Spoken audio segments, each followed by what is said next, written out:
what I understood is well, what your message is clear to me. Stop imagining things, and this is, you can go very deep with this, because if you start scrutinizing yourself, if what you are imagining, then virtually everything you are thinking, you are imagining. So it is true. Most of the things but I think that because we're so engrossed into imagination that anything we look at, anything we ponder on is sort of, it's enticed with imagination. It's kind of, it's the entanglement of the mind with the world. And so the less you start giving importance to objects or things or ideas, the more your mind feels kind of absorbed in its own self, in its own form. And the more you are kind of grounded and remain grounded in the body. yeah. The problem is that when you are thinking too much or going somewhere, projecting, imagining, it's not only about imagination, it's about actually going outside the body, because you think you're still in the body, but the body is just performing basic functions. Your mind actually is constantly outside the body. That's where the body starts draining. That's where the body starts aging. That's where the body is not nurtured from within, because you're not inside the body. That's the point of all this spirituality, so on, is to bring the mind and the body in alignment, where the mind is remaining in the body, nurturing the body, so that it can perceive and learn something beyond just the basic systematic existence. To a certain degree, I generate the people I meet myself. I do it in my mind, by my imagination, but also by my transmittal, what I'm transmitting. This also, there is back and forth between my transmission and my imagination, and there is some in exchange, but it is subtle. But there is some inconsistency, because what you transmit is not only what you say, it is what you feel. You know, you may say, oh, nice to meet you, very sweetly. But if there is some thought there inside of you, like, for example, I don't care, or who are these people, any judgment. So this becomes undercurrent within your space of consciousness. So you are trying to transmit one thing, but you're contradicting yourself in that transmission. So when people receive, they don't just receive your words, they receive your overall transmission, which is either fear or insecurity or ego or anger or whatever that could be, maybe fear. And so they, even when people smile, they read between the lines. So this reading between the lines is actually this perception of transmission, and more people start perceiving this. They don't just buy into your words, they don't just buy into your messages, they don't just buy into your sweet, flamboyant, happy-go-lucky attitude. They perceive that even though you're smiley, even though you're friendly, there's something behind which is hidden. Yeah.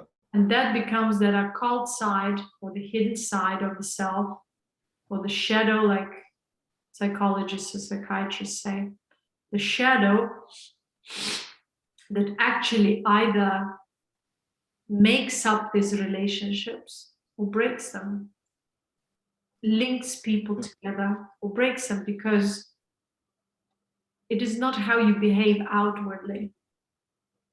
It's what you believe, how you fundamentally perceive a certain situation or relationship on a deeper level, because that will shape the course of relationship. That will shape the course of that communication and connection with people, or disconnection.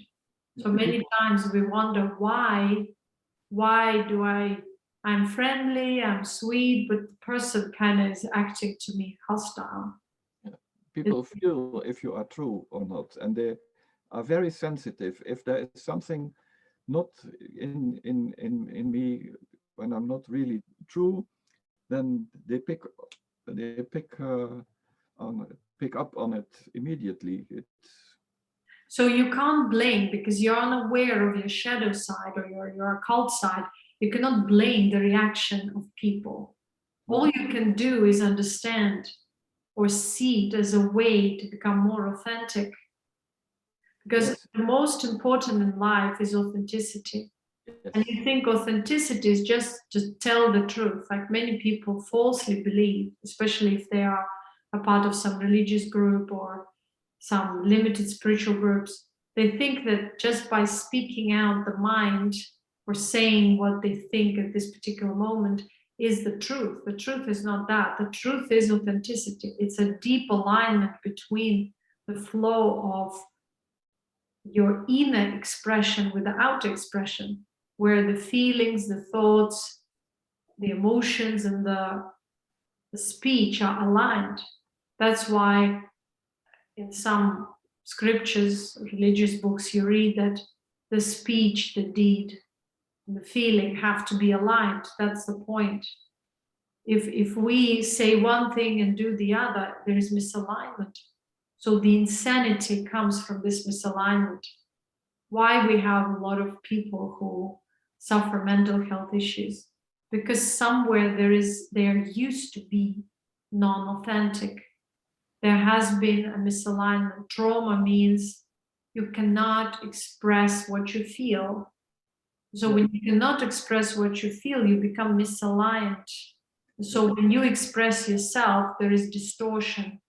And then there are other feelings that are sort of suppressed. And when they're suppressed, this energy sooner or later comes out in an insane or in a disturbed way, so which creates supposedly imbalanced, and we call it crazy expression. And every time if one is conforming to assumed requirements of other people, then it is a huge misalignment.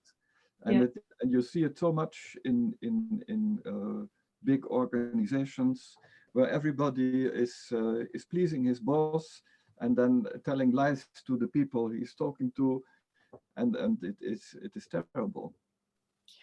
This is the problem, because when there is another issue here, and why we're living in the age of insanity, you may say, or delusion, or mental health issues.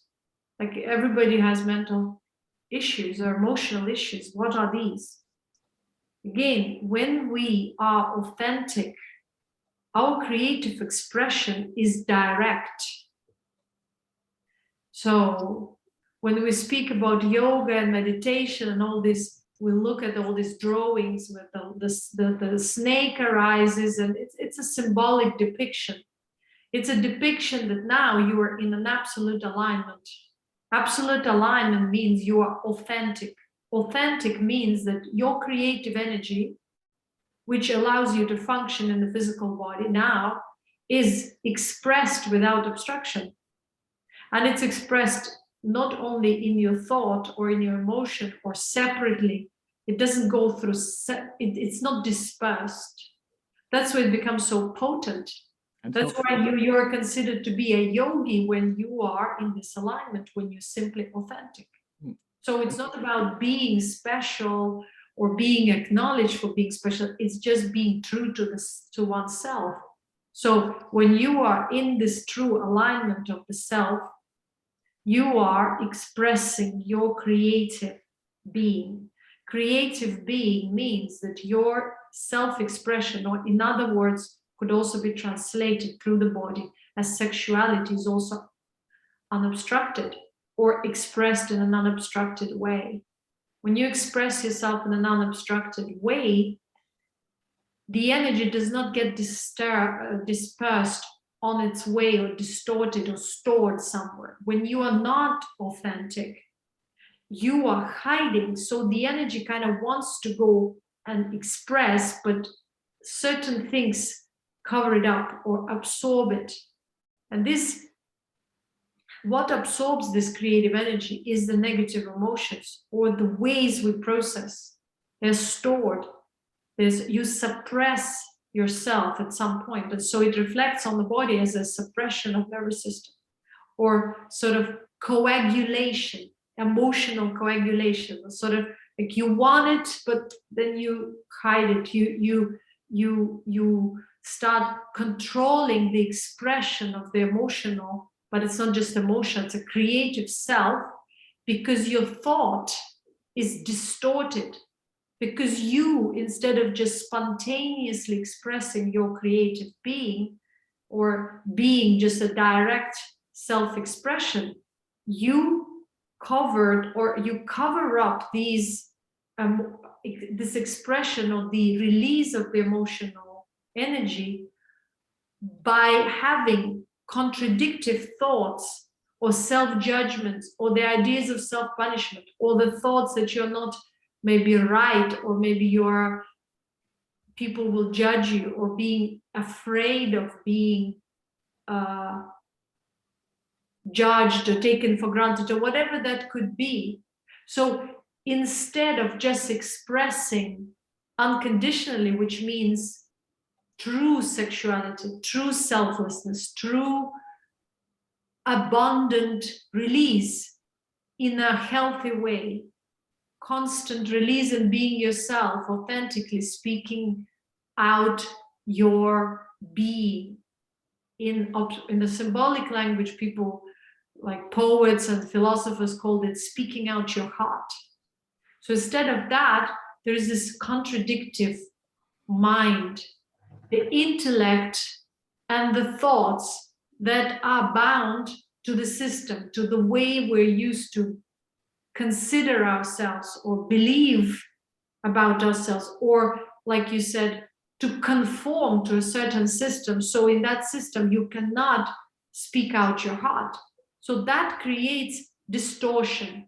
Distortion means every time this energy is trying to rise up and release itself, it gets covered up, or it gets bent, or it gets suppressed. Now, constant suppression creates the excess of energy, and then this too much of suppressed energy has to release at some point. So it releases itself, or it creates a wound in the subtle body, in the energy body, and then it creates issues in our organs, the organs that process that particular emotion. So the organ starts decaying or being, people realize they have cancerous cells, or they have some disease developing there, is because there is no proper self-expression. And this disease, or the physical disease, is only in the later time. The earliest stage is that the person just becomes constantly stressed, or they flip from anger to depression, or they feel like they are sad, or they become violent even, or they become aggressive sometimes because they feel enough is enough. They have to, but they can't understand that it's not about the world. It's about them choosing not to be their authentic self, complying with whatever is going on in their external reality, and not reacting to that external reality or processing it in a healthy ways. Also, when there is an abuse, let's say in the early childhood, the same thing, because the distortive idea of the world has been shaped and now it hasn't been released. it hasn't been understood, it hasn't been dissolved in the consciousness, so it keeps on creating the traumatic response. And so the traumatic response is to hide one's own pain, to hide one's own reaction to whatever happened.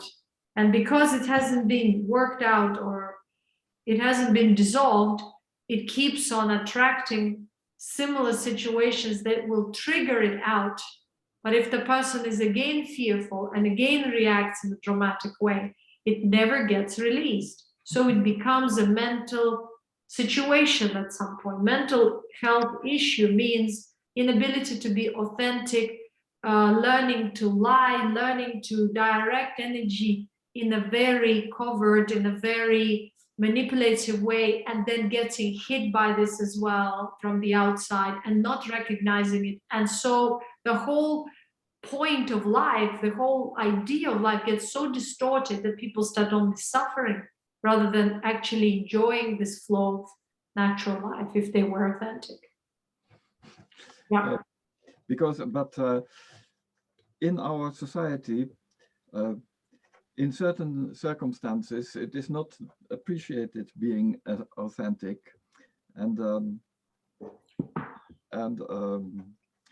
so people suppress it. But on the other hand, the funny thing is, if you don't care that other people don't appreciate that you being authentic, but you are just authentic all the way, just as well, just don't hold back, just be authentic. It is extremely powerful. You blow them away.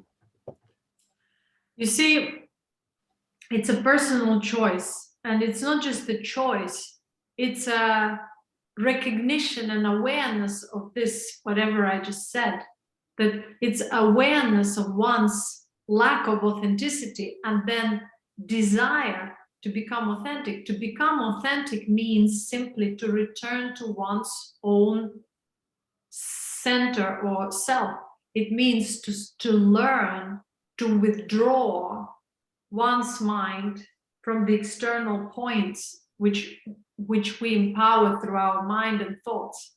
And so once the mind is in the body fully, we're fully in the body, and we're aware of ourselves, we realize what that means to return to the authentic self. What does it mean to actually be that authentic self?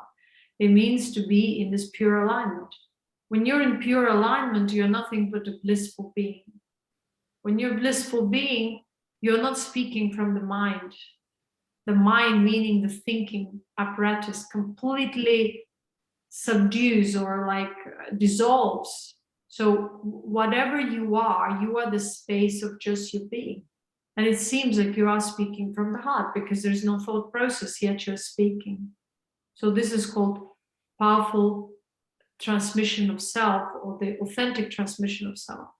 And so in that perception, when you're fully in the body and the thinking mind slowly dissolves, there's no thought of being judged or judging anyone. There's no thought that, oh, I'm going out there and people might think this, that. There's just simply there's no paradigm of such kind. There's just a being where the consciousness realizes it exists in a limited context, but it expresses in an unlimited way. And unlimited doesn't mean overwhelming, it is wise. So the only way it limits itself is through wisdom, through understanding the currents and perceiving subtly the currents of the other beings or the world in general, the fluctuations of the world, and adjusting one's own being for the sake of containing self always in one point within. So if you can contain yourself within, understanding the fluctuations of the world, and if sometimes you are thrown off balance, there are certain situations which trigger emotions, if you're grateful in that moment, if you are seeing the deeper meaning of those situations which threw you off balance, you may again return to the center by seeing that it's not about those situations. The situation, you know, has shown that there is something within that still reacts, that still is not aligned, that is like an opening for some sort of misalignment, which throws you off balance. It means throws you off balance means takes your consciousness outside oneself, outside the body. And what I'm saying is, doesn't mean that you have to be selfish. It's not about selfishness, being oneself or being centered or being in the body, or even saying that there is self-love. Self-love is not something that you can actually even verbalize. It's an absolute contentment. It's equanimity, where you are not having thoughts about self or having thoughts about love. You are just that. You are the emanation of absolute neutral being of the, it's like people will perceive subtle kindness. They will perceive authenticity. They'll perceive love. They may tell, oh, when I'm next to this person, they emanate love, they are love. It's just their mind will perceive these vibrations and translate these vibrations into categories. It's love, it's kindness, it's compassion. But the being who is emanating that, who is in that contentment, is absolutely oblivious about any such concepts. So when people say Buddha was love, or Jesus was love, or Muhammad was love, that is assumption. That's categorization of what we translate these beings or their presence, or God is love. It's the inner perception of something that we cannot understand because it's beyond the intellect, beyond the mind overall. Yes, it's but just it's like beautiful. Yeah, it's a flow. It's a stream of being, which is just an emanation. And so when you are that emanation, there is no obstruction, there is no categorization or judgment. It's just that being. In that being, there is no mistake, there is no error, there is no anything. And this being was called a great symbol, equanimity, samadhi, or even if you go deeper into it, yeah, there are levels to it. But again, this is not, once you're there, there's no idea about levels or no levels. There's no idea of progression or regression. We can only speak about progress or regression or corruption. No. When we came out and we see what's going on now, and we compare that with what it could be, and we realize, and we realize that the world is completely misaligned, kind of, and the world is the emanation of the collective. And so when we see this, we understand that it is not about someone's errors, it's constant transmission of what we are.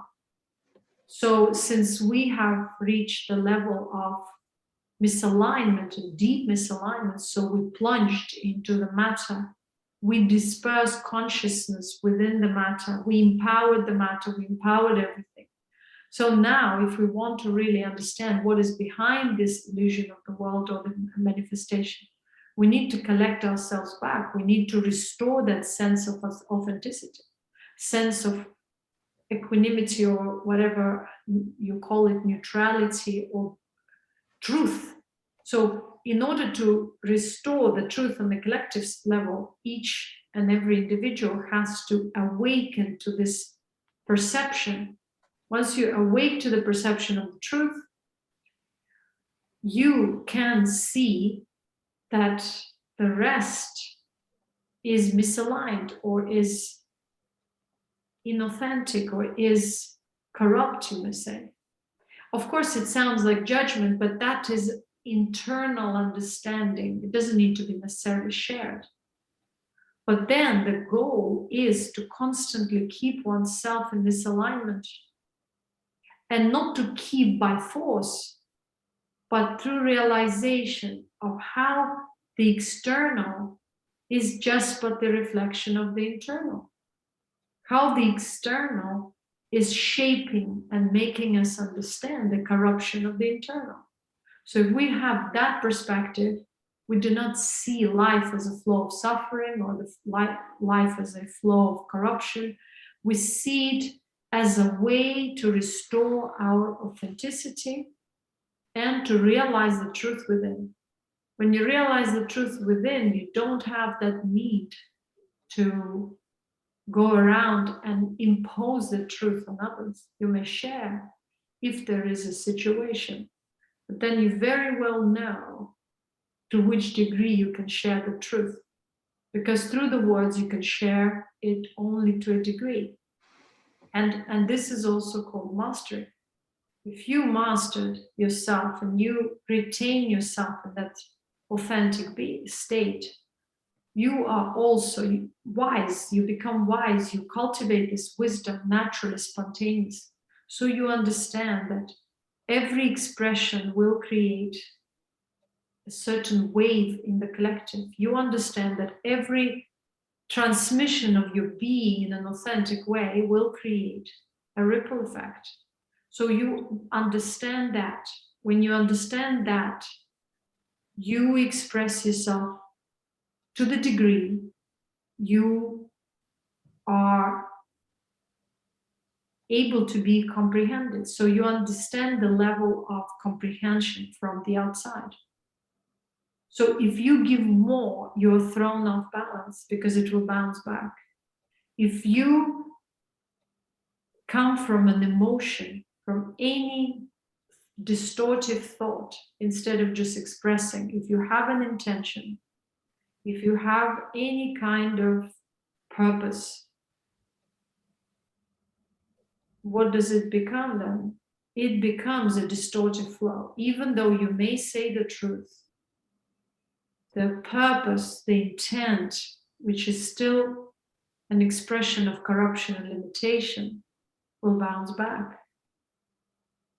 So when wise men express, when they share, they still share from the point of equanimous being, from the point of that neutrality, because there's no purpose. They are not trying to change the world. And then, if it's true what they are and what they say or express, it naturally finds its way where it has to find its way. And so the change is not by intent. The change turns or invokes in those beings who resonate the same way. So they are not imposing the ideal dogma or ideology onto the world, but the world connects to that naturally by default, if they are, or if those elements or units of the world find resonance with it. When we do something with intent and imposition, like for example, trying to change the world, trying to interfere in any process, most of these attempts will meet with resistance. They will find opposition. They will find some sort of they will hit a snag, meaning that they will be disturbed. But if there is no intention, then there is nothing to disturb. Because intention tangles oneself with that which is expressed, with that which is expressed. Yeah. But the world is full of intentions, and we cannot run away from them.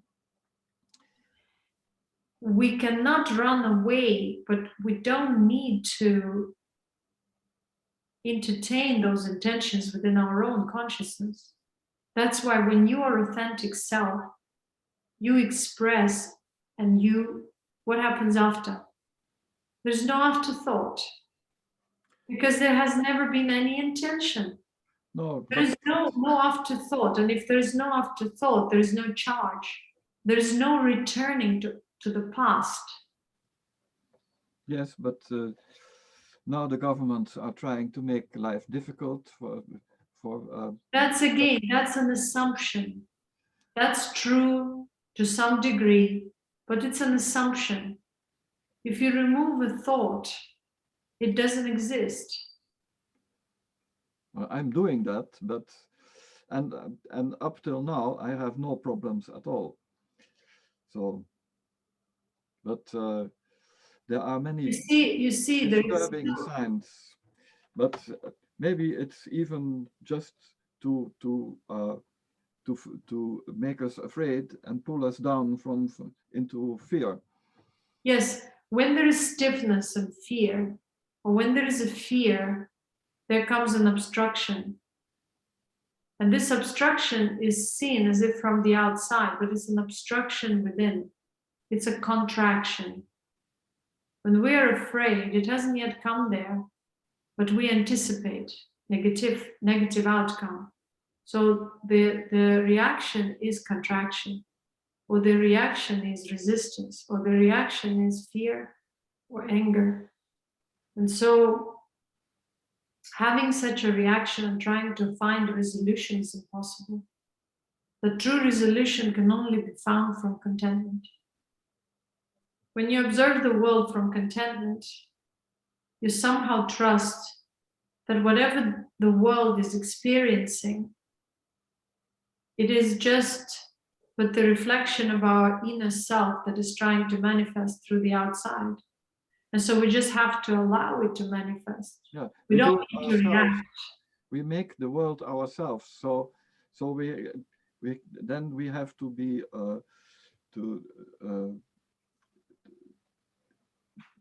to be loving to our own creation. So if there is fear, embrace our own creation. If there is fear and you react to whatever is happening, you just contribute to that fear. If there is anger, you're contributing to that realm of anger within the collective. The solution is the personal choice. And the personal choice doesn't need to be made until you're really pressurized by circumstance to make that choice. So until there is no pressure, don't create it from within. Don't imagine or depict life in a certain way, in a certain light, because of the fear, because of the insecurity. And don't make decisions based upon insecurity and fear. Because all these decisions will be somewhat limited. They will limit you even more. So sometimes the best way to act is not to act, or just observe. Observe as long as no one touches you, no one pushes you, no one does anything. Observe until the moment you feel really that, okay, this is the time to act. Now you make a decision. So the action is constantly created within the corrupt or traumatized mind. Yes, and you are attracting it. Even if you fear something, you are attracting this. Yeah. Because the traumatized mind needs to have the sense of, I am in charge, I'm in control, I act. The traumatized mind does not know what letting go is. And letting go does not mean letting go of certain paradigms of life or people or circumstances. Letting go means that one's mind surrenders into the pool of equanimous being. It surrenders into the heart. That's what the path of heart is. And this also it is not a human heart. It is not a physical organ. The path of the heart means the path of authenticity, the path of self-alignment, where one is naturally expressing oneself through whatever the means are, through senses, through words, through the mind. But this, then people might misunderstand it too. They might think, okay, if I feel like hitting everyone, I should go and express. No. That is the traumatic reaction. That reaction comes from the mind. It's not the reaction of the subtle being or the heart. The heart is that subtle being. So if one wants to be authentic, one is to dissolve, to surrender the thinking, the anxious, the corrupt, the traumatized mind into being. And this being is nothing but the inner core, the sense, the center, the essence of oneself. So once you surrender, you realize there are no thoughts. Once, what is surrender? Surrender is deep, fundamental acceptance of this moment now. There's nothing more. It's a deep, fundamental acceptance of I am now.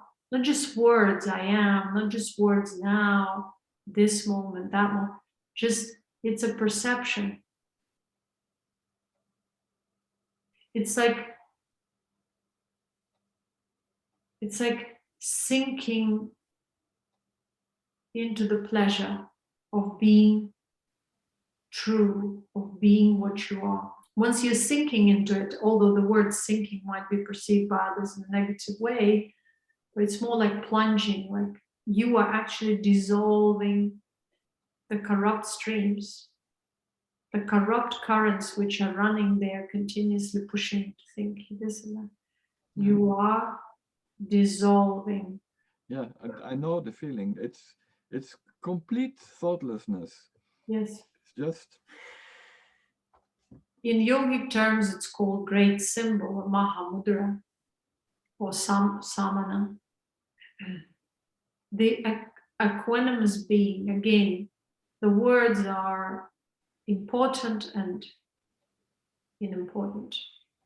So the most important is the direct experience of that which is sad.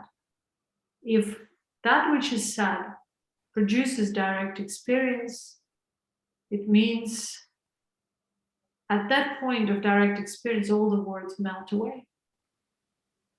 If the word cannot produce direct experience, it's not the authentic word. That's why the authentic word leads to the truth. Truth means direct experience, where the word melts and the truth remains. Well, this truth is that fundamental being. And so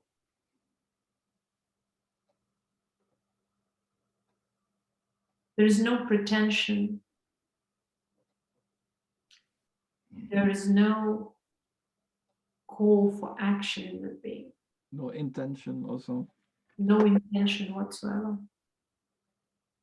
But sometimes if there are still distortions, when you dive into this content being, equanimous being, something might call you out, even your creative pursuits. All of a sudden you might feel like, oh, while coming out of the state, actually the coming out was produced by this creative wave, but this creative wave is of a distorted nature. It can even be positive. It can even be very positive, but it's of a distorted nature anyways. So what happens is that you become, wow, I have this new idea to create this course, or I have a new idea to create this piece of music, or I have a new idea to sculpture something, or to create a piano, or to invent something. Yes. Or all of a sudden you have this beautiful feeling towards someone or something. So this means that the pure wave of desire, the pure, or maybe a purpose why you're here in the physical body, starts manifesting. So from that pure space, you realize that I also exist in the body because I have this conscious pursuit or desire which I need to manifest. And it's not like a need, it's just a natural expression. And that's how the action manifests out of non-action. A minute ago, you were there in a content state. Now you produce creative expression within. This creative expression pushes you in a certain direction or towards certain action. It's called distortion. Sometimes you realize that not all of these waves are beneficial. So that's where you use wisdom. You discern. You decipher these creative messages which arise, and you understand, okay, this is based on this and this is based on that. And you only act when it's really true, when to your mind this is really something that is going to give you joy and more alignment and more grounding. Because sometimes there can be ambitious ideas, because the limited mind, even though it surrenders, it submits itself, dives into its essence, still it is swirled from within because those currents are not dissolved. And there are more sides to it. It can be a pure part, can be ambitious part, can be so there are more aspects to creation. Why? Yes, absolutely. And so you have to use discernment. That's why in yoga there's word viveka, which is very, very important. It's called discernment. Discernment comes through understanding how creative energy can lead us to delusion, and how this creative energy can lead us to some more balanced life. So creativity itself is blind because it just expresses some sort of past experiences. It expresses past distortions or certain natural inclinations which come from the limited consciousness. So it doesn't mean that we always have to act upon these creative waves. We have to discern them. We have to understand that. But sometimes if it's just a natural, spontaneous expression, it's fine. But if it's something more grandiose, if you're obsessed, if you see that this creative wave is not just a wave, it leads you now to obsession, or it leads you to attachment, or unhealthy attachment. There are also healthy attachments, which are very important in life. But a healthy attachment recognizes the importance of committed connection with something. And yet it also recognizes that it is transitory, yet it nurtures and cherishes it because it's the choice. And it's valid in case of relationships, friendships, or some sort of real purpose or mission that one may feel that they have to express here on this plane. For example, they're inventors and they feel that they would like to share their innovative ideas. So as long as it's not damaging to one's body, does not take oneself out of this alignment, out of authenticity, it means that you are within the right course of your life, which means true destiny. Because many times we live through a lot of agony and negative experiences, suffering, we call them, because we are not aligned. And so that cannot be called our true destiny. So we spend years and decades and sometimes lifetimes to come to the point of our true destiny. And true destiny is the path of authentic conscious expression. So, but it's impossible to find this true destiny as long as those other currents are obstructing and resisting. So that's why at this point of time, the spiritual path starts from dissolving the opposition, dissolving the opposing currents, but not through conflict, not through control, not through suppression, but rather allowing the natural flow to show what is unnatural. So not hiding away from life, but embracing life, but being in that life, so that we can observe now consciously how the life is being shaped from within. And so when we see how this life has been shaped from within, we realize that there are certain opposing currents which do not allow us to return to this authenticity fully, or we perceive this authenticity in glimpses. But even this perception in glimpses does not fulfill us fully, because then we are in conflict. Then we go through the moments of conflict until we dissolve. And the dissolution is kind of easy and difficult at the same time. You may always dissolve and surrender and let go. But the whole process of surrender and let go, no matter how easy it sounds, it's extremely complex. Our complexity comes from this contradictive, conflicting currents within the consciousness, which start producing the idea that you cannot let go. They start making you contract in different places of your body and experience pain. And pain draws your attention to the negative.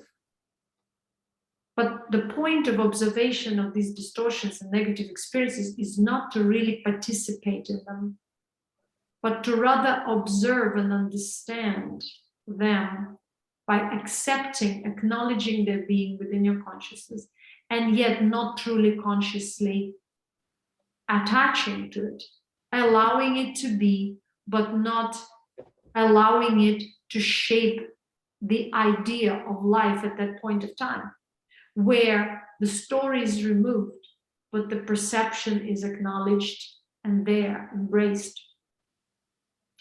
Now, once we see it, we may get ideas about this pain. This pain could be much older. This pain could, or the idea of suffering has to be removed completely. It shouldn't even be looked at as suffering. It is not suffering. It is just what it is. It is there, wherever it is, in the solar plexus, in the lower abdominal area, in the heart. And so when you look at it, it's just there. It's just like, there's nothing more than just seeing it there without connecting it to anything within one's consciousness. So it dissipates. But observation shouldn't be also penetrative, because once you connect consciousness, you give it longer life. So you have to observe it in a detached manner where you're just seeing it, but you're not giving it power. You're not giving it real importance. It's just there for now. And so through that, somehow you may discover the path of surrender, where eventually you just surrender. Not only you surrendered thoughts through this practice, yes, you surrendered. You don't try to explain why it is there. You're not trying to connect it to the circumstances or people who triggered it, but you are there. And yet, when you observe it, you kind of transcend into this meditative state, which is emptying this whole experience. And the only thing, while emptying it, it gives you the point. It gives you the original, it gives you sort of a remark, historical remark, how it originated. You realize that it was just a traumatic experience. You maybe realize that it is not even your emotion. It could be your parents' emotion that you've taken into yourself and absorbed in your consciousness. So you dissolve it now as you see that it's not you, it's not connected to you now. It has nothing to do with the current situation. And so through this dissolution, maybe even the current situation transforms. Because you really let go. Letting go means neutralizing whatever experience. neutralizing and not holding to any perspective or concept of that existence. We change the structure of the information in space by that. The field of Once you neutralize, it's like you are again an empty vessel. Yes. When you're an empty vessel, you're filled with new information. You like open up yourself to a new destiny. And this is the whole point. People complain that they cannot change the circumstances. They constantly come upon same situations, same scenarios. They discover patterns, psychological patterns, emotional patterns, and yet they can't understand that in order to attract destiny, and you have actually lots of videos which try to tell you how to attract new destiny. You try to use divination to kind of recreate your reality, to give yourself positive impetus. You try to use law of attraction or whatever other things which the new age shows you or tries to lure you into. But the actual point of changing and shifting is so simple. It's neutralizing the current experience, whatever it is. And it may consist of many thoughts and emotions. It can consist of one obsession and one obsessive thoughts or emotion. It can consist of hundreds of situations that just kind of overwhelmed you and collapsed on you, or you may feel like there's a total dead end and collapse. Whatever that is, if that dissolves, because that's the only reality which is now, if that dissolves, you again become an empty vessel. And an empty vessel, not for anything from the outside, it's your own creative energy rises. This is what it is. Because when you emptied through the trauma, through the emotion, when you dissolved it, what is there? Through neutrality, you restored authenticity, even if for a moment. During that authentic moment, whether it lasts for a minute or an hour or days, you did what? You allowed the authentic creative being, which is your consciousness with the creative potential, to rise and show you what else there is there. What else is there? And you discover that, oh, you have these other desires, or you have these other pursuits, or you open up to kind of a new vision of yourself at that point. Or you all of a sudden get an idea.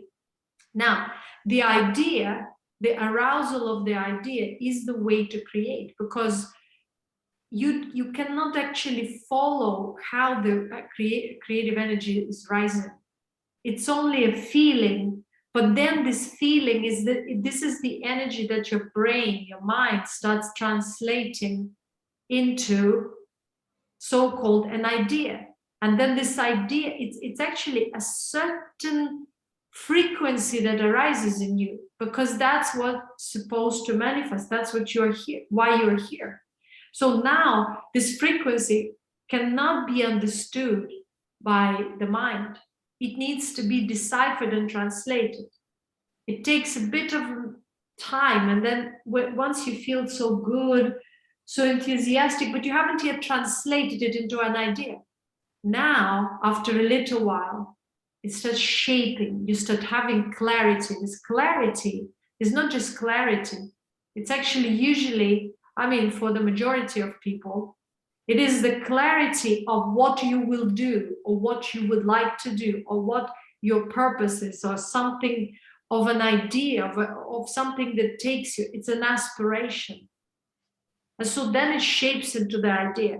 And after it has been shaped in the idea, you receive more support from within, because you're kind of authentic in the stream.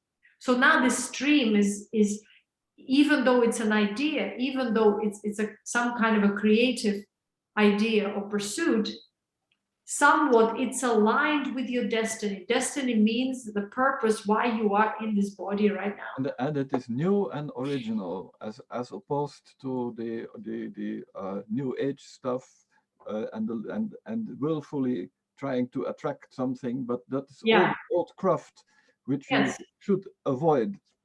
Because it came from the neither of your conscious manifested being. But whatever we try to manifest intentionally or forcefully usually comes from the sense of lack. Because I was stripped of something, I wasn't given something, some path was blocked by something, I didn't get someone or something. So it does not come from the sense of contentment and fulfillment. It comes from the sense of lack, from the sense of I need to be in charge and control, and I need now to employ certain techniques or certain ideas of someone else to rebuild myself, to restore myself. But we cannot restore ourselves from other people's ideas or thoughts. It's like magic. Yeah, it's magic. We can only nullify and dissolve the pain of lack, or this discontentment, or this lack of lack mentality, you may say, or the thought of loss. Basically, it's emptying the loss. It's like from fearing or from experiencing loss, we actually neutralize and perceive that even through emptiness, we're fully content. That's where the creative energy rises. That's where we restore authenticity. You can only create miracles from the authentic self, from that authenticity. Because the truth is the creative one. God is truth. Truth is creation. It means that whatever is there, it came from this higher point of contentment. But even if you're in a content state or in a content being, you still may create. But that creation does not have a particular purpose or intention. It is just there for the sake of itself. And this is the wisdom, because if we act spontaneously upon some kind of a nice creative or sweet creative arousal or pursuit, there's no error in it, because it's just creation. It's a beauty of creation in itself. But if we have always this intents, always this kind of mental obstruction, trying to control and navigate that stream into a particular way, we experience distortion of life rather than actually the natural, authentic flow of life. And this is the biggest difference. Because when we apply emotions, thoughts, and intentions, we are trying to interfere with the natural flow of life. The Siddha path is the path of non-interference, because it doesn't mean that there's no action. It means that there is no intent, because the flow is accepted in its wholesome way for what it is. It means there is no intention for change, and change happens in the most beneficial, natural way. But when there is an intent to change, we don't know, because our consciousness is limited. We don't know how this change will play out in future. So by interfering with the flow, we create potential obstruction in the future. Because instead of allowing the flow, being the flow, surrendering to the flow, we make an intention. We give it an impetus, an energetic impetus, not from the authentic point of view, from the limited point of view. And so this limitation will sooner or later manifest and will teach us that this is not the way to go. And we will again experience suffering or obstruction until we learn to surrender and flow. Surrender and flow doesn't mean you continuously are in action. No, it means you feel these moments. You're constantly in your center, your authentic self. And yet the moment you feel impetus to act, you just act and let go. There is no corrupt intention there. There's no desire to change anything, but the change happens anyways. The change gives you clearer understanding of the depth of this process, of the wholesomeness of this process. Because when you use your intent, your vision is limited, obstruct. You sometimes see certain facts, but you don't see certain depths.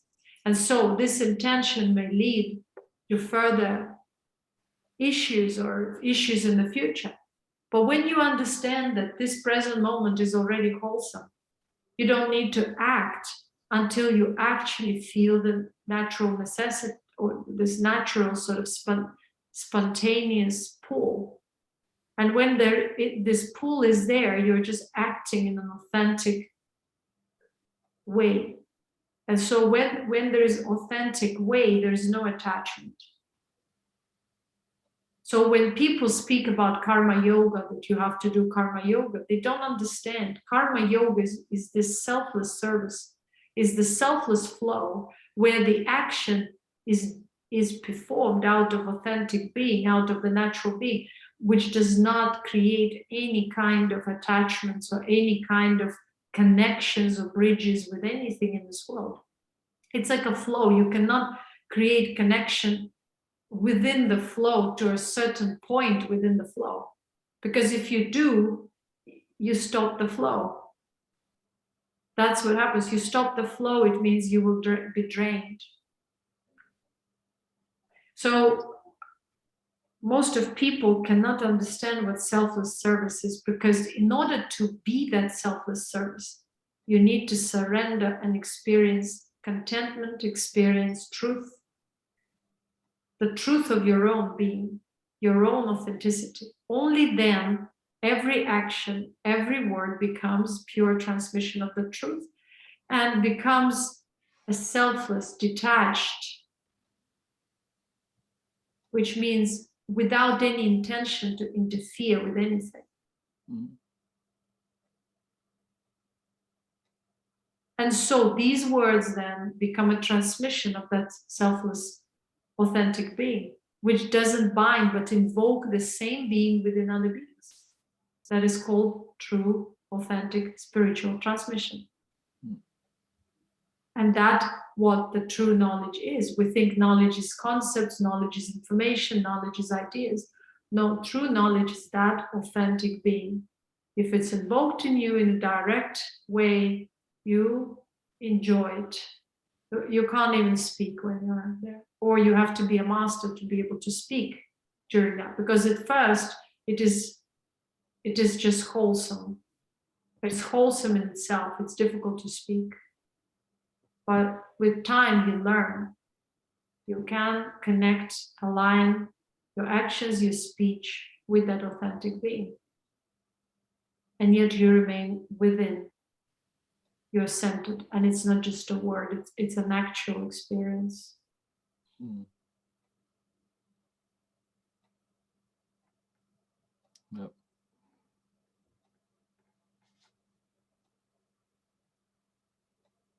Amen. You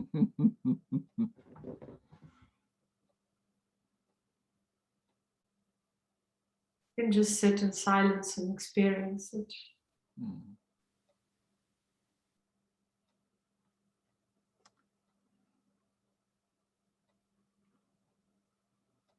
If you're in that, and there are any corrupt thoughts, thoughts of fear, thoughts of what if arising, it means they need to be surrendered. You still need, it just shows the corruption within. So you need to dissolve them and surrender them, because they are the undercurrents. When you're in a neutral, content being, these all of a sudden thoughts, they show that which undermined your feeling of abundance, your continuous feeling of being nurtured by life itself, by the flow of life. They undermine your trust in life, your trust in one's own being, your own being. They undermine your ability to manifest what you would like to have in your life, or express yourself in the way you want, because they are these snakes. Even though your authentic creative being arises as a snake, there are many other snakes that could be of a negative nature too. I mean, it's a symbolic representation, but that's what it is. Because these are the streams. They're opposing streams. What if, but what if? So you're again taken out of that contentment.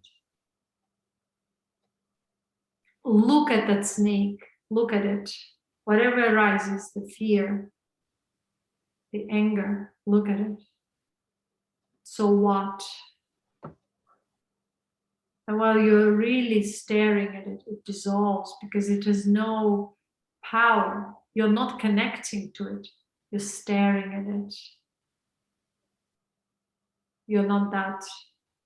Once you realize I'm not that, it has only that little power. For as long as you supported it within the space of consciousness, it had validation, it was validated. Once you dissolve, you burn the bridge, you don't support it, you just watch. And through this watching, you plunge back, surrender into the wholesome being. Everything dissolves.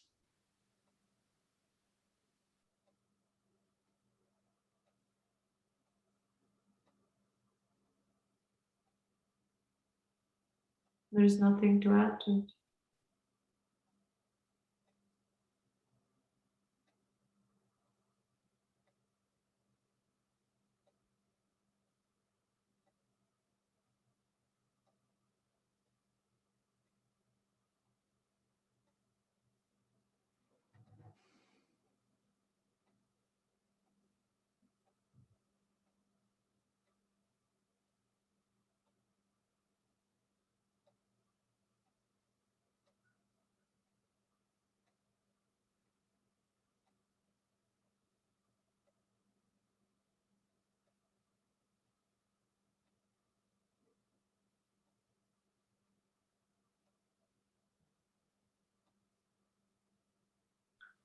Then the only realization you get is that every day you are.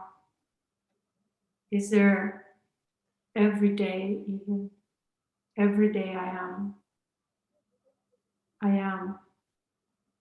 Beyond days, beyond months, beyond years,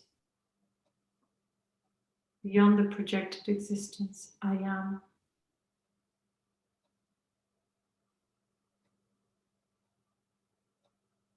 I am the most sacred space. I am the most abundant space. I am the space which may create and recreate. I am so many, and yet I am.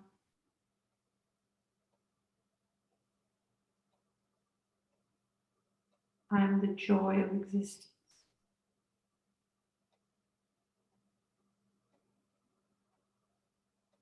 I am the truth of light and life.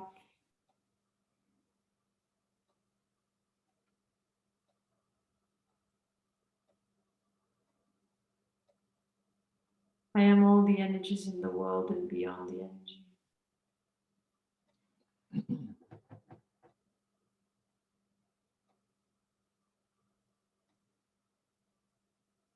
I am an immortal existence because there are no other ways of being.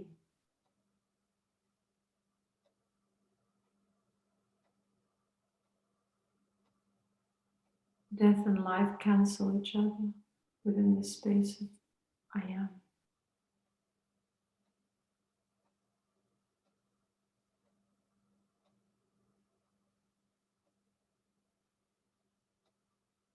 I am complete, wholesome.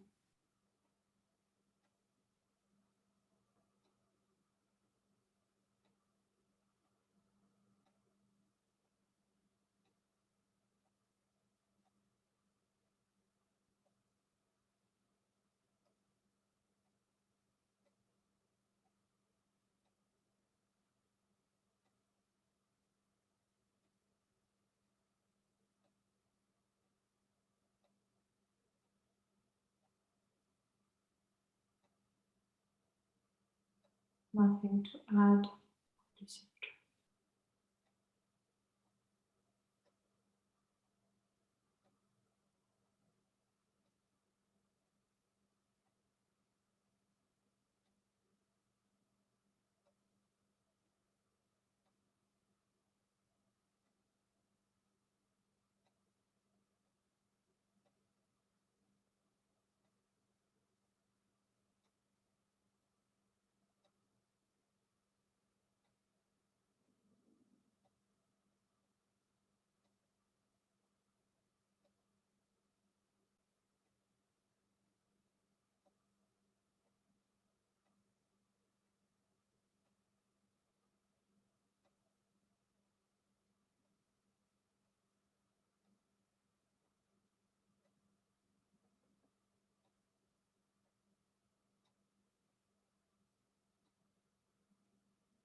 And deeply inhale and exhale and perceive that you're fully in the body. You exist in the body. Nurture this body from within. Respect this body from within. Truly dwell in it as a conscious, aware self-being. So your body is protected by your own being. Because you're fully there. So your shield is strong.